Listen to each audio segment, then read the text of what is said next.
So, hello everyone. Welcome to my talk. I'm going to talk about SQL Server and how you can extract that extra bit of performance from your applications that you might need. A little bit about myself. So, I absolutely love developers. I have been a developer for most of my life. Before I became program manager in SQL Server, I was a developer at Microsoft for many years. And I've written many database applications, and I really know, I think, what it means to write good code for SQL Server or for, in general, for database apps. On the SQL Server team, I work for the query processing component. There are 3 other PMs in the query processor team, and we cover everything from query execution, query optimization, indices, statistics, everything that relates to query processing.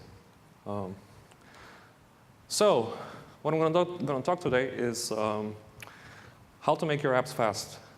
And there really is not a silver bullet to making that happen. It's just a matter of applying principles, like finding these slow-running queries and making them run faster. There's no golden rule that you can follow. Most of the talk is actually going to be not on the general database design principles, because there are lots of textbooks that cover these. But most of the talk is going to be on specific techniques that you can use for SQL Server.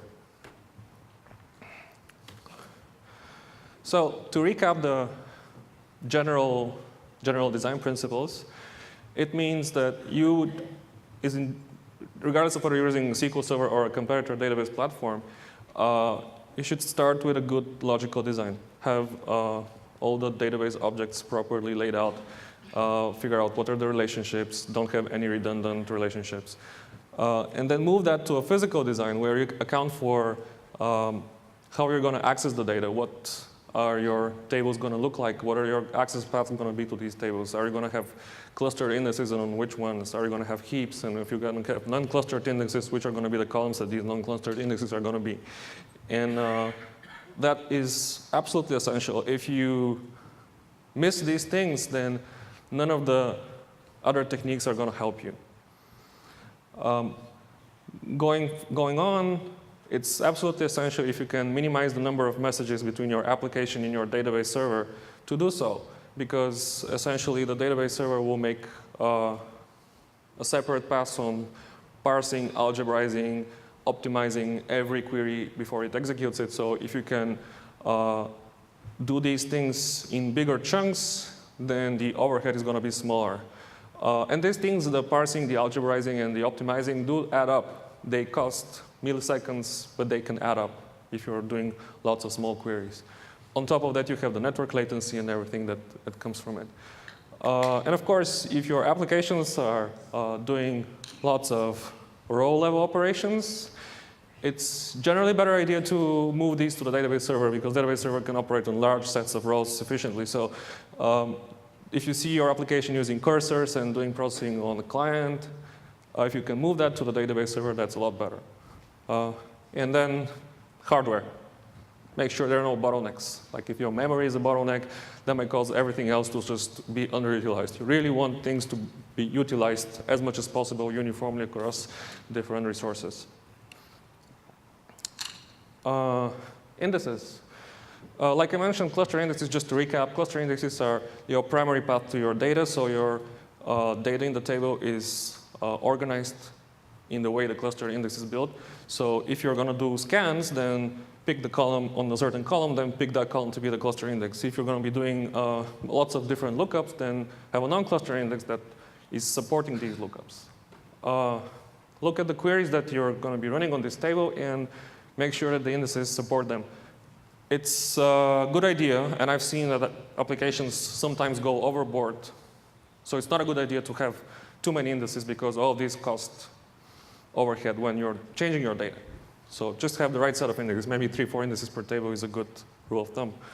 And things do change with the applications. So we built some tools to help you with maintaining your set of indices that you have created. So if you want some help, there is the database tuning advisor that we shipped, I think, in 2005, SQL 2005. So the way it works, you give a workload that you have collected previously with the profiler trace, and it will look through the workload and it will tell you what other indices you could create. And it will take into consideration how much reads and how much writes you're doing and what columns your predicates are based on and everything. So it's really smart, but it works on offline workload. So then there's another feature called miss an index feature, which is always on by default. It doesn't have to do any offline processing. It always works, and it always keeps track of what indexes you are missing and will tell you. There is an example of that where you have a query which has a complex predicate, ship method, subtotal, freight, and territory ID. If you run this query, you don't have to do anything else.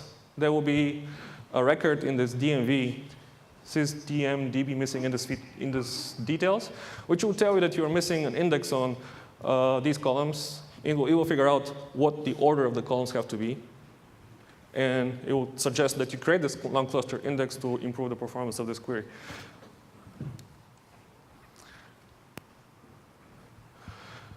So now we are on to the bulk of the talk, which is what are the specific 2008 strengths that you can leverage and what pitfalls you should avoid. I would suggest the primary thing to make sure that your databases are running with good statistics.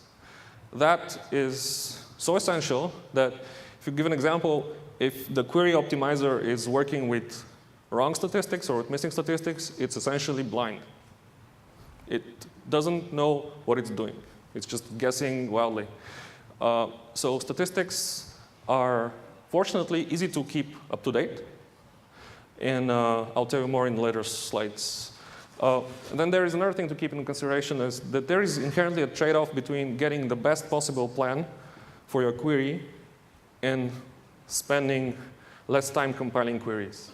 So every time we compile a query, the query optimizer will spend considerable resources, like orders of milliseconds, maybe even seconds in some cases, to figure out all the different possible ways of executing this query.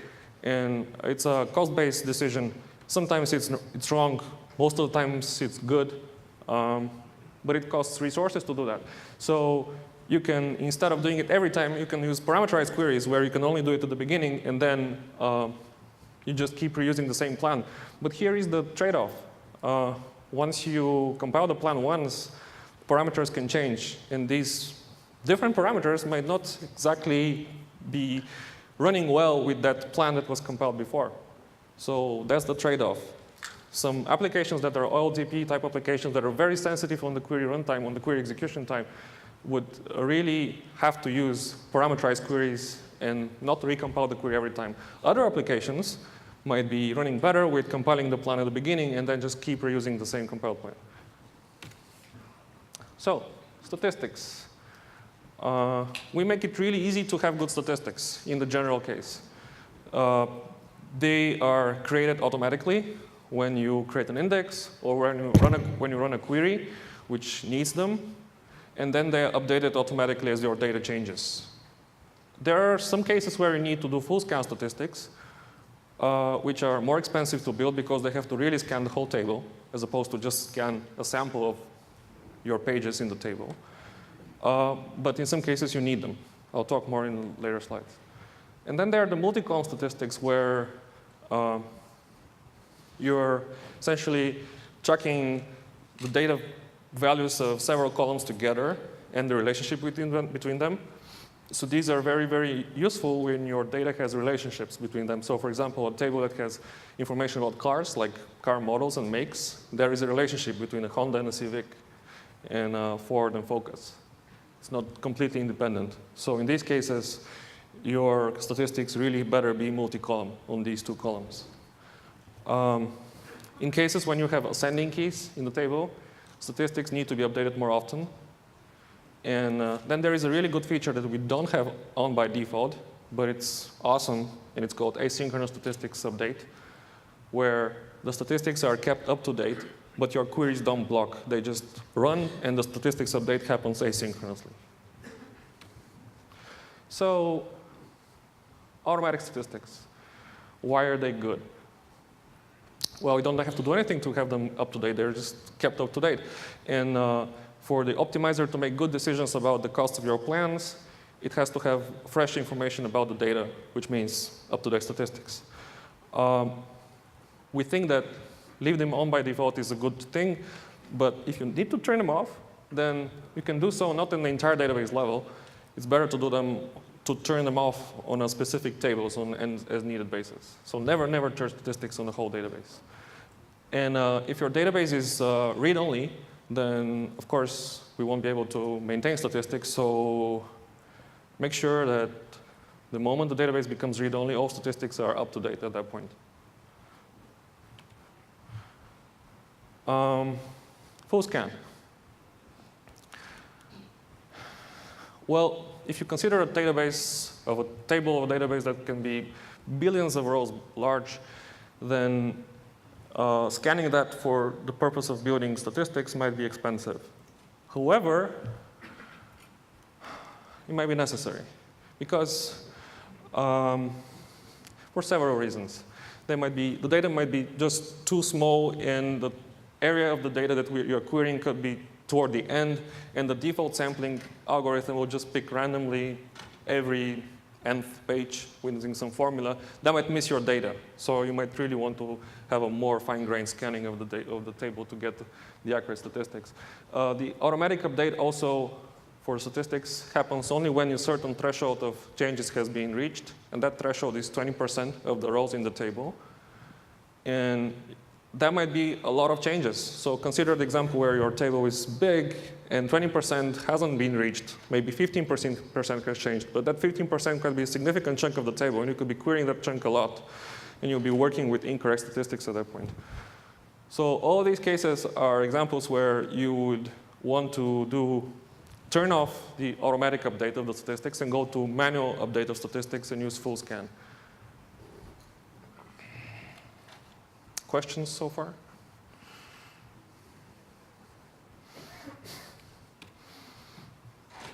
All right. The ascending key problem comes often up, and we have some solutions using a trace flag that I can tell you at the end if you're interested. The default problem for the ascending key is the following. Let's say that you have this large table, and there are inserts that are happening toward the end of the table.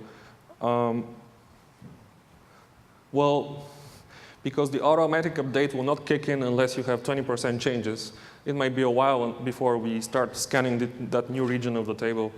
And if all your querying happens in that new region, then we have a problem, because we don't have any statistics for that region. The default solution is just go to manual update and do update of the statistics more often. Don't wait for the 20% thing to kick in. And then there is a specialized solution under a trace flag that I can tell you later. The async update of statistics is a feature that we introduced 2 releases back. And the way it works is, by default, it doesn't do asynchronously. By default, when you run a query and the optimizer decides that the statistics are out of date, it would pause the query, update the statistics, and then compile it, and then run it, which may cause a significant delay in the execution of this query. So the asynchronous update changes that to where the query will still run with the old plan, and will, in the background, update the statistics asynchronously, and then we'll eventually use the new statistics for the new queries. Will that be on the 20% limit? I'm sorry? Will that run again on the 20%? Yes. Everything on the 20% limit, the automatic update will still apply. It's just the way the update of the statistics is carried out asynchronously versus synchronously, blocking the query, is changed.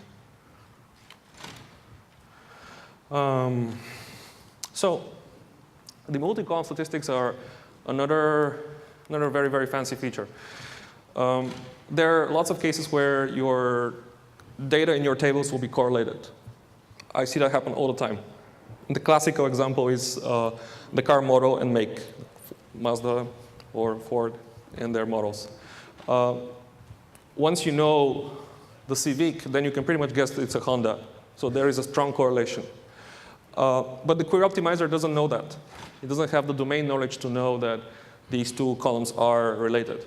So to help the optimizer get an idea about the relationship, you create multi-column statistics. And these, by the way, cannot be created automatically. They have to be created with the create statistics statement, like this example here.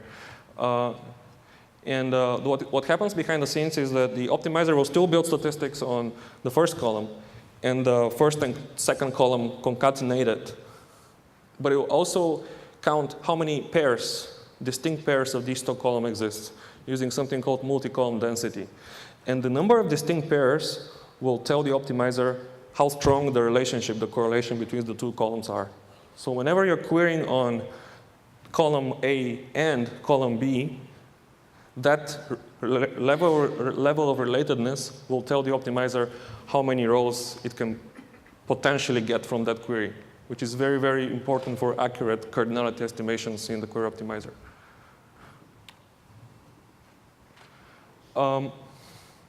And there are situations where the optimizer will simply have to be blind and guess when it has to use some heuristics.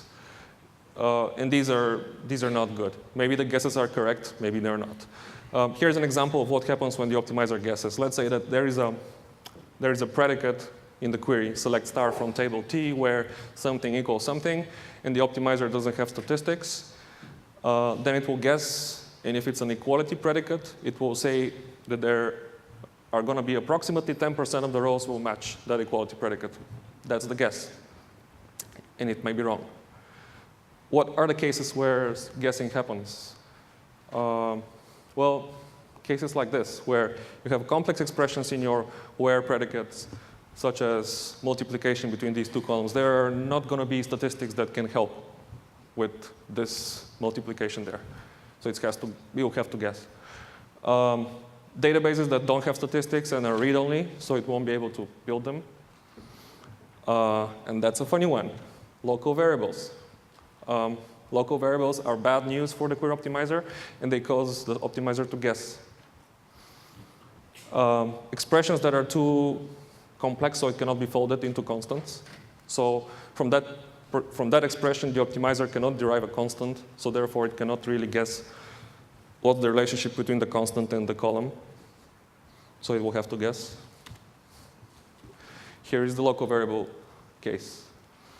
I know it sounds a little shocking, but avoid use of local variables. Tell that to developers. But that's the case.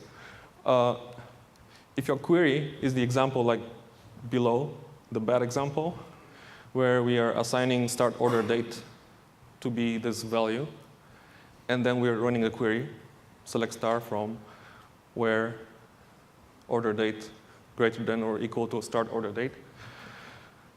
The way the optimizer will work with this query is that it will have to guess, because the variable start order date doesn't have a value assigned to it at the time of compilation of the query.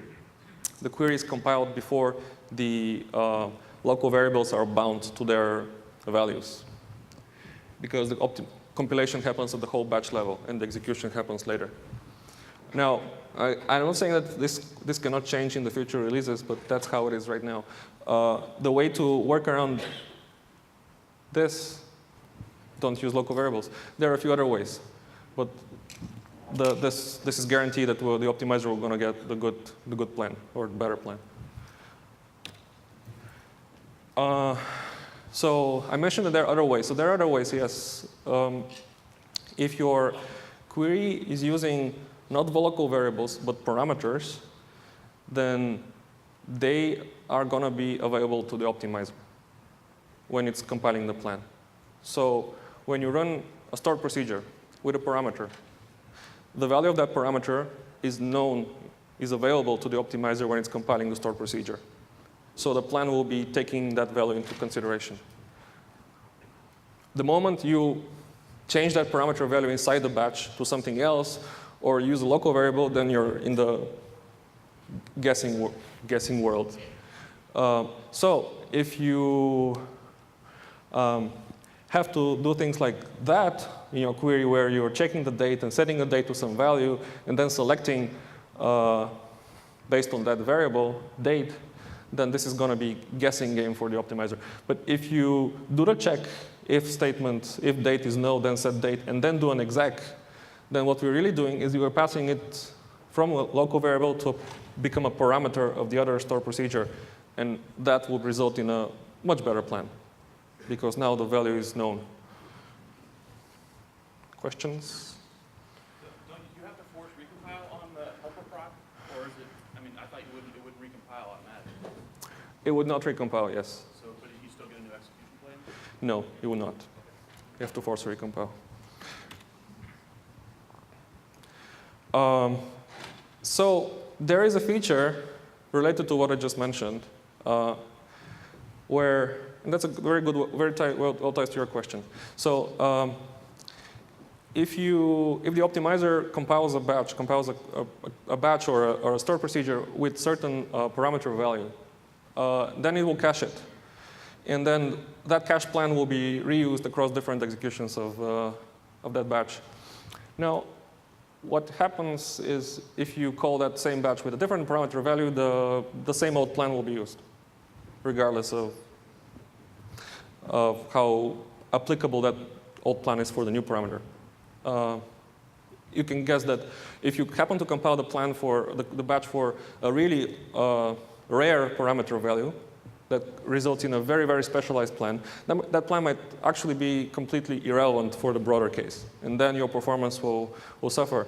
And because the plan cache, which keeps these plans, can flush at unexpected times, then the first execution of that batch after the plan cache flushes might actually be cached, and then it might actually affect your performance for the next several days negatively. So this is a case of what we call parameter sniffing problem.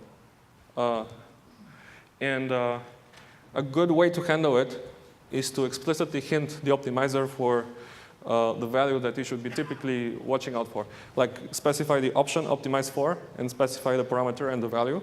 And then the parameter will not be sniffed. It will use that specific parameter value for optimizing the plan. OK. What if you're not able to change your queries because the application is already built and it's running, and you just need to tune them?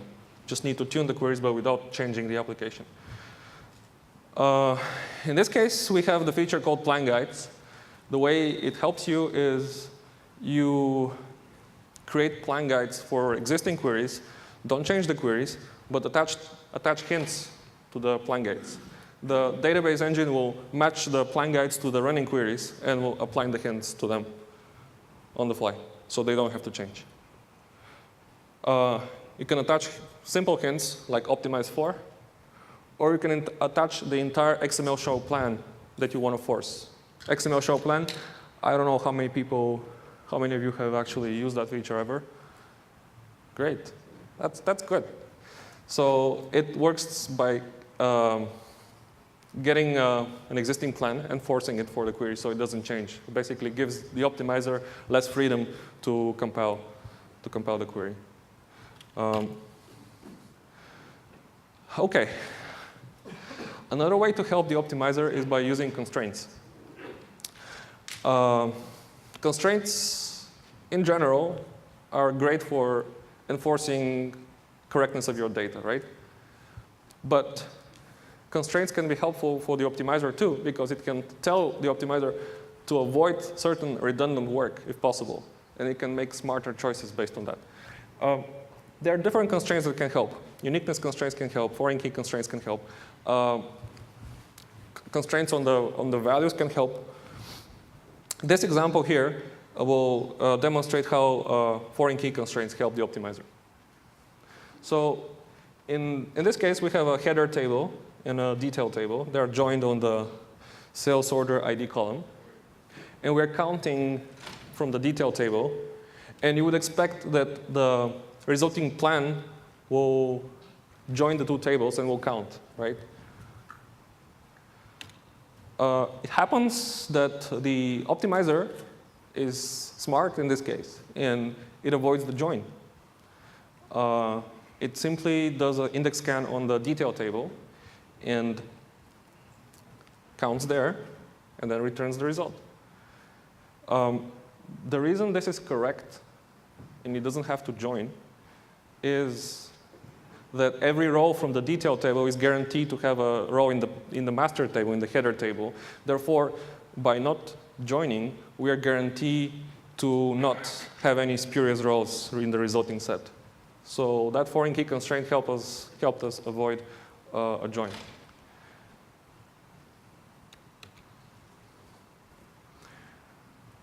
Okay. This is a tough one. You will see these queries in data warehousing applications where we have a fact table and a number of dimension tables. And they have a star schema where the fact table is in the middle and the dimension tables are joining with the fact table. This is really tough for the optimizer, I have to tell you, because this query with 8 dimension tables and a fact tables, there is so many different ways of building a plan for it. And it has to cost these ways. And it has to find the right one. And when it's costing these ways, it has to use with incomplete or inaccurate information from statistics, so it's really tough. In this case, what we created as an example was dimension 1, column 2, and column 3. We are filtering on A, B, and C for these values. And just so happens that column 1, column 2, and column 3 are somewhat related to each other. Their values depend on each other. So there is domain knowledge that the optimizer doesn't have, but you have, that says that column 1, when it's A, then column 2 is B. But the optimizer doesn't know it. So it assumes that they're independent. So what does it do? It separately checks column 1, what's the selectivity of this predicate. How many rows percentage-wise are expected to be selected by this column 1 equal A. And that takes that percentage. And then takes the percentage for column 2 and the percentage for column 3 and multiplies them together like they're independent statistical variables. And what comes out of this is that it is going to underestimate the number of rows. It's going to say, oh, there's only going to be 1 row that comes out of this dimension 1 for these 3 columns. But in fact, it might be that there are 10,000 rows because the values are related. Well, it's going to result in an inefficient plan in the end. And the problem becomes more severe because similar mistake can happen in dimension 2, and dimension 3, and dimension 4, and the errors are going to keep adding up. At the end result, you could get a very, very inefficient plan. How do we solve this? Something that's really simple, but it works, is by having this dimension that you're having problem with. I'm not suggesting that you do the same that thing for each query just across the board, because it's inefficient. But if you're debugging a specific query, and you're running into errors with the plan because, or actually the plan is not efficient because you have errors in the estimates of that dimension, then you can simply take that dimension and move it into a time table. Run it like this. And then join against the time table. What this is going to help is that the cardinality estimate of that dimension 1 is now going to be perfect because the table is materialized. Now, it might seem like a lot of overhead, but if this is a long-running data warehousing query that runs for many, many hours, and dimension 1 contains 10,000 rows, that might be a simple cost, little cost to pay at the beginning in order to avoid a bad plan at the end.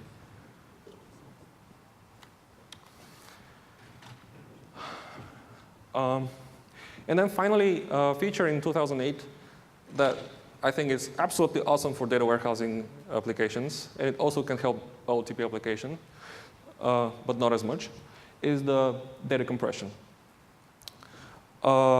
It comes in 2 flavors, row compression and page compression. And they help by taking, the row compression helps by taking the fixed length data types pretty much all of them, money, datetime, float, integer, takes these fixed length data types and makes them smaller by dropping redundant bits from them. Like if you have series of zeros, you will drop them. That can give savings typically between 5 and 30% in terms of space. So if you have character types, char of something, that is all going to take advantage of the row compression. Page compression builds on top of that by having dictionary and column prefix features. So at the beginning of every data page, there's going to be a dictionary of frequently used patterns of bits inside the page. So they're going to be all at the beginning. And then the patterns become references, so they get smaller.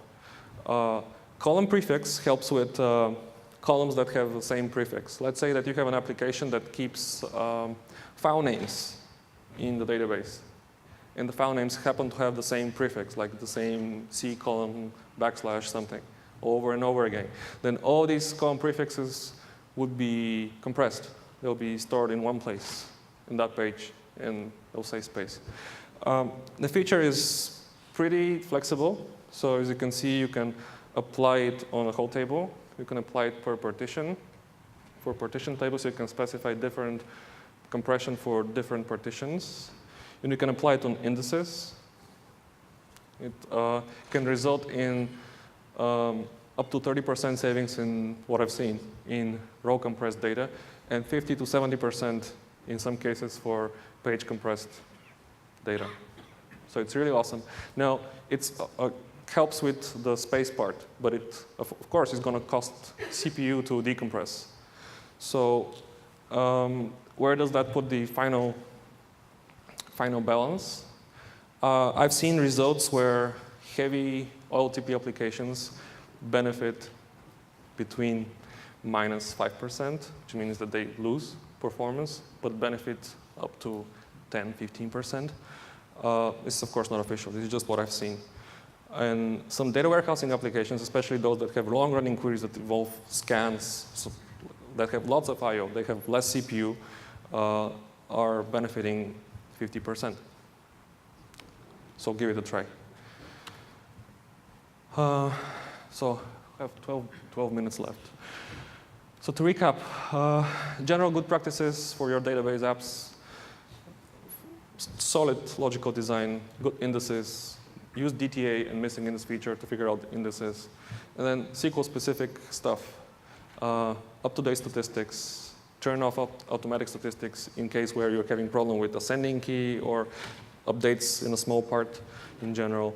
Use constraints, define constraints in your database, and they're going to help the optimizer remove redundant work from the plan. Keep a watch on recompiling queries. If you recompile queries every time, you're going to get better plans, but you're going to spend a lot of time compiling. Local variables are a big problem for the optimizer. So watch out for performance issues related to local variables. Parameter sniffing, the case where the gentleman over there asked, the case where a query is compiled and cached with a specific parameter value, and that happens to be a bad, in the general case, plan. Watch out for these. And if the optimizer doesn't know how to rewrite your query efficiently, doesn't know how to get a good plan, then feel free to jump in and give it a hand. Take out a dimension, put it into a temp table, join against the temp table. These things can help tremendously, because only you know your database application. Now we have 10 minutes. Feel free to connect with me. That's my Twitter alias, or yavora@microsoft.com. Stop by the SQL booth if you haven't. I'll be there for the next couple of hours. Ask questions now. Yes? Why is the async not on by default? Legacy. It's a great idea to be on by default. It's just legacy. It was introduced in the other way, so we have to keep that. But there is a little bit of, maybe there is a little bit of drawback of having it on, because your query runs, it checks the statistics, they're out of date. and then it thinks it should update them, but it still runs with the bad plan. So that's a little unexpected. But I think it's, given the overall trade-off, it's better to have it on.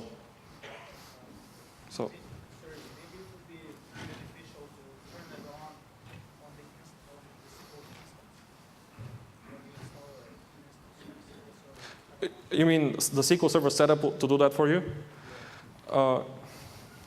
It's legacy. You have to keep it that way, at least for a while. Maybe we'll change it. Yes?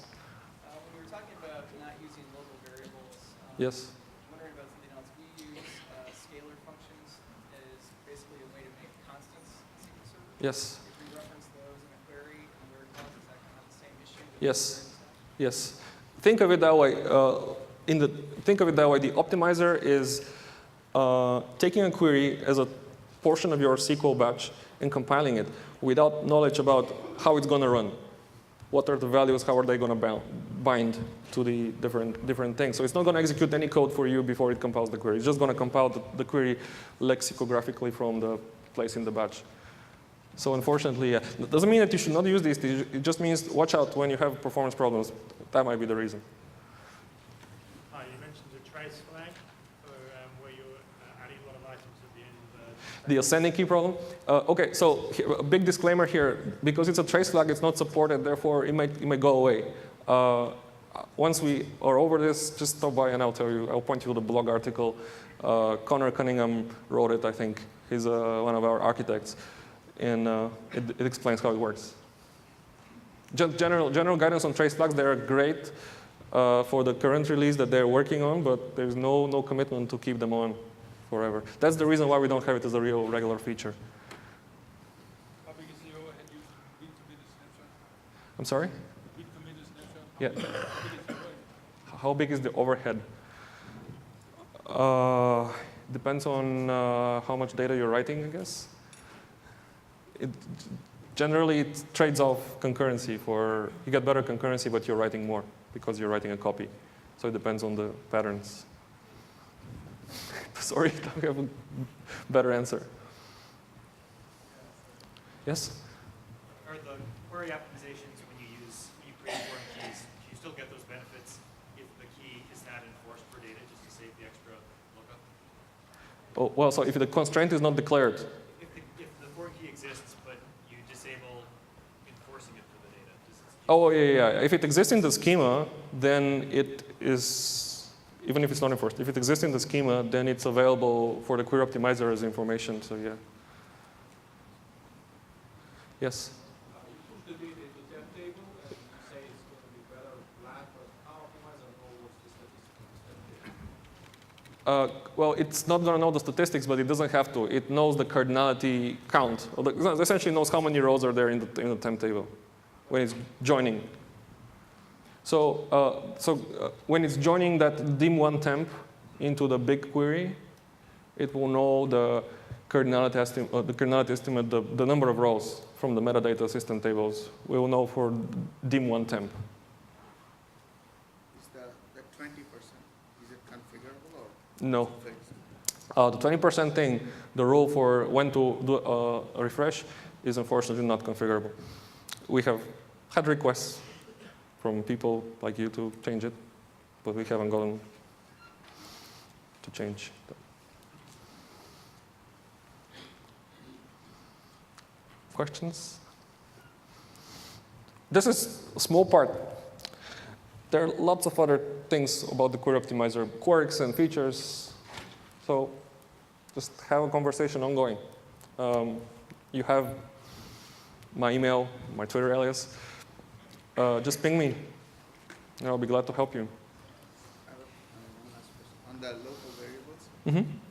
so if you're using something like in a loop or a cursor, Yes. and you have local variables, are you recommending as like some kind of temp table to dump all the local variable data and index the temp table? And then Yeah, that would help, yeah. Because then it becomes knowledge for the optimizer, so you can work with it, yeah. OK, thanks, everybody.